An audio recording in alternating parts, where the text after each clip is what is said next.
Kumusta, pamilyang Danawanon, mayong adlaw kaninyong tanan.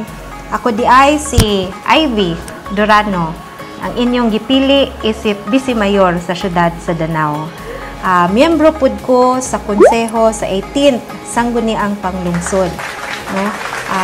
Isip chairman sa Committee on Accessibility and Mobility o Committee ba pud sa Livelihood and Economic Enterprise.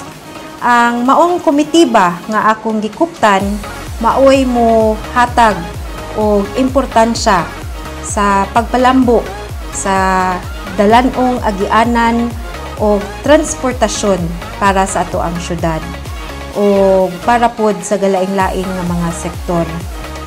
Ilabi na sa atong syudad nga nag-anam gyud og kalambo, importante gid kaayo nga mahatagan nato og pagtagad accessibility ug mobility sa atong mga kaigsuonan.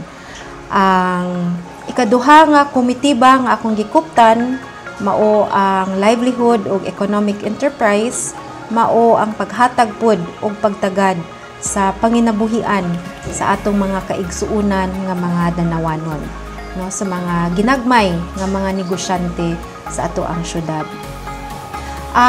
Isip Vice Mayor or katong being a public servant for 25 years, ang pinaka-paborito gyud nako, no, nga parte sa ako ang panrabaho mao ang pagkig-uban o pagpaminaw, no, sa atong mga kaigsuonan ug sa katawhan sa ato ang syudad. Makahatag gyud kini og direksyon sa among mga programa.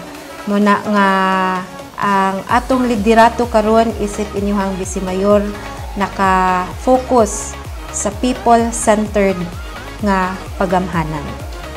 Sa mga Danawanon, padayon ta sa ato ang panaghiusa, sa atong pagtinabangay o pagserbisyo alang sa mas malambuong Danao.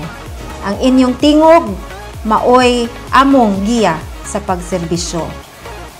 Kung naamoy mga pangutana or tuyo kanako, bisitahan lang ko ninyo dinhi sa ako ang opisina sa Vice Mayor's Office sa Danao City Hall.